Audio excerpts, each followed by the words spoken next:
നമസ്കാരം. ട്രംപിനെ കൊല്ലാൻ റഷ്യയുടെ ചാരപ്പട. കടൽ യുദ്ധത്തിൽ ഇറാനിൽ ബോംബ് മഴ പെയ്യുന്നു. ഹോർമുസിൽ ഇറാന്റെ മിസൈൽ ആക്രമണങ്ങൾ കേന്ദ്രീകരിച്ചുകൊണ്ട് ഏകദേശം 5000 പൗണ്ട് ഭാരമുള്ള ബങ്കർ ബസ്റ്റർ ബോംബുകൾ വിക്ഷേപിച്ചിരിക്കുന്നു. ലോകത്തെ ഏറ്റവും പ്രധാനപ്പെട്ട കപ്പൽ പാതകളിൽ ഒന്നായിട്ട് അറിയപ്പെടുന്ന ഹോർമുസ് കടലിടുക്ക് തുറക്കുന്നതിനായിട്ട് ഇറാനിയൻ മിസൈൽ കേന്ദ്രങ്ങൾക്ക് നേരെ അമേരിക്ക ശക്തമായിട്ടുള്ള ആക്രമണം നടത്തിയിരിക്കുന്നു. അമേരിക്കയുടെ കൈവശമുള്ള അതിമാരകമായിട്ടുള്ള പെനട്രേറ്റഡ് ബോംബുകൾ ഉപയോഗിച്ചുകൊണ്ടുള്ള ആക്രമണം നടത്തിയതെന്ന് US സൈന്യം സ്ഥിരീകരിക്കുകയും ചെയ്തിരുന്നു. ഇറാന്റെ തീരപ്രദേശത്തുള്ള മിസൈൽ കേന്ദ്രങ്ങളിൽ 5000 പൗണ്ട് ഭാരമുള്ള ഒന്നിലധികം പെനട്രേറ്റഡ് ബോംബുകൾ പ്രയോഗിച്ചതായിട്ട് തന്നെയാണ് അമേരിക്കൻ സെൻട്രൽ കമാൻഡ് അറിയിക്കുന്നത്. അന്താരാഷ്ട്ര കപ്പൽ ഗതാഗതത്തിന് ഭീഷണി ഉയർത്തിയ ഇറാന്റെ കപ്പൽ വേധ ക്രൂയിസ് മിസൈലുകൾ നശിപ്പിക്കുകയായിരുന്നു അതിലൂടെ അവർ ലക്ഷ്യമിട്ടത്. ആക്രമണത്തിൽ ഇറാന്റെ നിരവധി മിസൈലുകളും വിക്ഷേപണ കേന്ദ്രങ്ങളും തകർത്തതായിട്ട് അമേരിക്ക അവകാശവാദം ഉന്നയിക്കുന്നു.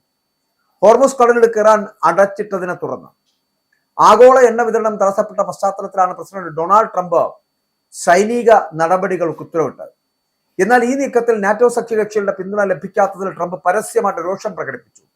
ലോകത്തിന്റെ നന്മയ്ക്ക് വേണ്ടിയാണ് താൻ ഈ യുദ്ധം നടത്തുന്നത് എന്നും എന്നാൽ തന്റെ ശ്രമങ്ങളെ ആരും വിലമതിക്കുന്നില്ല എന്നും നാറ്റോയെ ഇത്രയധികം സഹായിച്ചിട്ട് നിർണായക ഘട്ടത്തിൽ US പിന്തുണ ലഭിക്കുന്നില്ല എന്നും ഇറാൻ ആണവായുധം നേടുന്നത് തടയേണ്ടത് സഖ്യകക്ഷികളുടെ ആവശ്യമാണ് എന്നുകൂടി ട്രംപ് പറഞ്ഞു വെക്കുന്നു. അതേസമയം ലാരിജാനിയുടെ മരണത്തിന് പ്രതികാരമായിട്ട് ബുധനാഴ്ച പുലർച്ചെ ഇസ്രായേലിന് നേരെ ഇറാൻ ക്ലസ്റ്റർ മിസൈലുകൾ വർഷിച്ചു കഴിഞ്ഞു. ഇസ്രായേലിന്റെ പ്രതിരോധ കവചങ്ങളെ ഭേദിക്കുവാൻ ശേഷിയുള്ള ഖൊംറ ഷഹർ 4 ഖദ്ർ മിസൈലുകളാണ് IRGC പ്രയോഗിച്ചിരിക്കുന്നത്. ടെല്ലവീവ് ലക്ഷ്യമിട്ടുണ്ടായിട്ടുള്ള ഈ മിസൈൽ ആക്രമണത്തിൽ 2 പേർ കൊല്ലപ്പെട്ടിരിക്കുന്നു, നിരവധി പേർക്ക് പരിക്കേറ്റിരിക്കുന്നു. ലാരിജാനിയുടെ മരണം ഇറാൻ ഔദ്യോഗികമായിട്ട് സ്ഥിരീകരിക്കുകയും ചെയ്തിരിക്കുന്നു. പരമോന്നത നേതാവായിട്ടുള്ള ആയത്തുള്ള അലി ഖമേനിയുടെ നിര്യാണത്തിന് ശേഷം ഇറാന്റെ സുരക്ഷാ ചുമതലകൾ നിയന്ത്രിച്ചിരുന്നത് ലാരിജാനിയാണ്.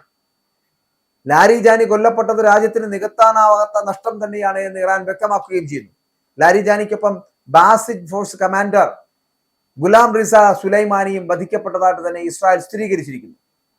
ലാരിജാനിയുടെ രക്തത്തിന് കടുത്ത ഭാഷയിൽ പ്രതികാരം ചെയ്യുമെന്നും ഇസ്രായേൽ ഖേദിക്കേണ്ടി വരുമെന്നും ഇറാന്റെ സൈനിക മേധാവിയായിട്ടുള്ള മേജർ ജനറൽ അമീർ ഹാഥമി മുന്നറിയിപ്പ് നൽകിയിരുന്നു. അതേസമയം സംഘർഷത്തിൽ അമേരിക്കയും നേരിട്ടിടപെടുന്ന ഒരു സാഹചര്യത്തിലേക്ക് എത്തിയിരിക്കുകയാണ്. ഹോർമുസ് കടലിടുക്കിന് സമീപമുള്ള ഇറാന്റെ ഭൂഗർഭ മിസൈൽ താവളങ്ങളിൽ US സൈന്യം 5000 പൗണ്ട് ഭാരമുള്ള അതിശക്തമായിട്ടുള്ള ബോംബുകൾ വർഷിച്ചിരിക്കുന്നു. അന്താരാഷ്ട്ര കപ്പൽ ഗതാഗതത്തിന് ഭീഷണിയായിട്ടുള്ള ഇറാനിയൻ മിസൈൽ സെറ്റുകളെയാണ് തങ്ങൾ തകർത്തത് എന്ന് US സെൻട്രൽ കമാൻഡ് അവകാശവാദം ഉന്നയിക്കുകയും ചെയ്യും. അപ്പോൾ ഇതിനൊക്കെ പിന്നാലെ അമേരിക്കൻ പ്രസിഡന്റ് ഡൊണാൾഡ് ട്രംപിന് നേരെയും ഇറാൻ കടുത്ത ഭീഷണി മുഴക്കിയിരിക്കുകയാണ്. തങ്ങളുടെ പ്രത്യാക്രമണം ശത്രുവിന്റെ സങ്കല്പങ്ങൾക്കും അപ്പുറമായിരിക്കുമെന്ന് ട്രംപിനോട് പറഞ്ഞിരിക്കും. മാത്രമല്ല, സർപ്രൈസുകൾക്കായിട്ട് നിങ്ങൾ കാത്തിരിക്കണമെന്നാണ് Iran commander major general Ali Abdullahi വ്യക്തമാക്കിയിരിക്കുന്നത്. ട്രംപിനെ വധിക്കുക എന്നത് അവരുടെ ഒരു ലക്ഷ്യമായിട്ട് മാറുകയാണ്. താമസിയാതെ ട്രംപിനെ കൂടി വധിച്ചു കഴിഞ്ഞാൽ മാത്രമായിരിക്കും അല്ലെങ്കിൽ ട്രംപിനെയും അതേസമയം തന്നെ നെതന്യാഹുവിനെയും വധിച്ചതിന് ശേഷം മാത്രമായിരിക്കും ഇറാൻ ആയുധം താഴെ വയ്ക്കുക എന്ന് പറയേണ്ടിയിരിക്കുന്നു. ടെഹ്റാൻ, ഷിറാസ്, തബ്രിസ് തുടങ്ങിയ നഗരങ്ങളിൽ മിസൈൽ കേന്ദ്രങ്ങൾ ലക്ഷ്യമിട്ട് ഇസ്രായേൽ നടത്തിയ ആക്രമണത്തിന് പിന്നാലെയാണ് ഇറാൻ ബാലിസ്റ്റിക് മിസൈലുകൾ തൊടുത്തുവിട്ടിരിക്കുന്നത്. ബുഷൈഹർ ആണവ നിലയത്തിന് സമീപവും ഇസ്രായേൽ മിസൈലുകൾ പതിച്ചിരുന്നു. നിലവിൽ ഇസ്രായേലിന് നേരെ ഇറാൻ തുടർച്ചയായിട്ട് മിസൈലുകൾ തുറക്കുകയാണ്. ഇസ്രായേലിലെ പലയിടങ്ങളിലും സൈറണുകൾ മുഴങ്ങുന്നതായിട്ട് ജനങ്ങൾ ബങ്കറുകളിൽ അഭയം തേടിയതായിട്ടുള്ള അന്താരാഷ്ട്ര മാധ്യമങ്ങളടക്കം റിപ്പോർട്ട് ചെയ്യുന്നു. ലോകരാജ്യങ്ങൾ അതീവ ആശങ്കയോടുകൂടിയാണ് ഈ യുദ്ധ സാഹചര്യത്തെ വീക്ഷിക്കുന്നത് എന്നുള്ളതാണ്. അപ്പോൾ അതുകൊണ്ട് ഇറാനെ തള്ളിക്കളയാൻ ശ്രമിക്കരുത്. ഇസ്രായേലിനെയും അമേരിക്കയും ഒരേ സമയത്തിന് യുദ്ധം ചെയ്ത് തകർക്കുവാൻ കഴിയുന്ന തരത്തിലേക്ക് അവരുടെ പ്രാദേശിക ആയുധ ശേഖരത്തിലൂടെയാണ് അവർ മുന്നോട്ട് പോകുന്നത് എന്നുള്ള. അപ്പോൾ ഇസ്രായേൽ നടത്തിയ അതിശക്തമായിട്ടുള്ള വ്യോമാക്രമണത്തിൽ ഇറാന്റെ ദേശീയ സുരക്ഷാ കൗൺസിൽ മേധാവിയായിട്ടുള്ള അലി ലാരിജാനി കൊല്ലപ്പെട്ടതായിട്ട് ഇറാൻ ഔദ്യോഗികമായിട്ട് സ്ഥിരീകരിക്കുമ്പോൾ തന്നെ ഇറാൻ നൽകുന്നത് ശക്തമായിട്ട് തിരിച്ചടിക്കുമെന്നുള്ള സന്ദേശമാണ്. ഇസ്ലാമിക വിപ്ലവത്തിനായിട്ട് ജീവിതം ഒഴിഞ്ഞുവെച്ച ലാരിജാനി അഭിമാനത്തോടെ രക്തസാക്ഷിത്വം വരിച്ചുവെന്ന് ഇറാൻ വ്യക്തമാക്കുന്നുണ്ട്. സുപ്രീം നാഷണൽ സെക്യൂരിറ്റി കൗൺസിലിനെ ഉദ്ധരിച്ചുകൊണ്ട് ഇറാന്റെ അർദ്ധ ഔദ്യോഗിക മാധ്യമമായിട്ടുള്ള മെഹ്റാണ് ഈ വാർത്ത പുറത്തുവിട്ടത്. ലാരിജാനിക്കൊപ്പം പാരാമിലിറ്ററി വിഭാഗമായിട്ടുള്ള ബാസിക് ഫോഴ്സ് കമാൻഡർ ഗുലാം റിസ സുലൈമാനിയും വധിക്കപ്പെട്ടതായിട്ട് ഇസ്രായേൽ പ്രതിരോധ മന്ത്രി ഇസ്രായേൽ കാറ്റ്സ് അറിയിക്കുകയും ചെയ്തു. കഴിഞ്ഞ ദിവസം ലാരിജാനിയെ ലക്ഷ്യമിട്ടുകൊണ്ട് ഇസ്രായേൽ നടത്തിയ ആക്രമണം ആദ്യം ഇറാൻ തള്ളിക്കളഞ്ഞിരുന്നുവെങ്കിലും മണിക്കൂറുകൾക്ക് ശേഷം മരണം സ്ഥിരീകരിക്കുകയായിരുന്നു. പരമോന്നത നേതാവ് ആയത്തുള്ള അലി ഖമേനിയുടെ മരണത്തിന് ശേഷം രാജ്യത്തിന്റെ സുരക്ഷാ ചുമതലകളിൽ നിർണായകമായിട്ടുള്ള പങ്ക് വഹിച്ചിരുന്ന വ്യക്തിയായിരുന്നു ലാരിജാനി. അദ്ദേഹത്തിന്റെ വധത്തിന് ഇസ്രായേലിനോട് കടുത്ത ഭാഷയിൽ പ്രതികാരം ചെയ്യുമെന്ന് ഇസ്ലാമിക റെവല്യൂഷണറി ഗാർഡ് കോർപ്സ് മുന്നറിയിപ്പ് നൽകുകയും ചെയ്തിട്ടുണ്ട്. ടെഹ്റാൻ, ഷിറാസ്, തബ്രീസ് തുടങ്ങിയ നഗരങ്ങളിൽ മിസൈൽ നിർമ്മാണ കേന്ദ്രങ്ങൾ, സൈനിക താവളങ്ങൾ ഇവയൊക്കെ ലക്ഷ്യമിട്ടുകൊണ്ട് ഇസ്രായേൽ ഒരേ സമയം വ്യോമാക്രമണം നടത്തിയത്.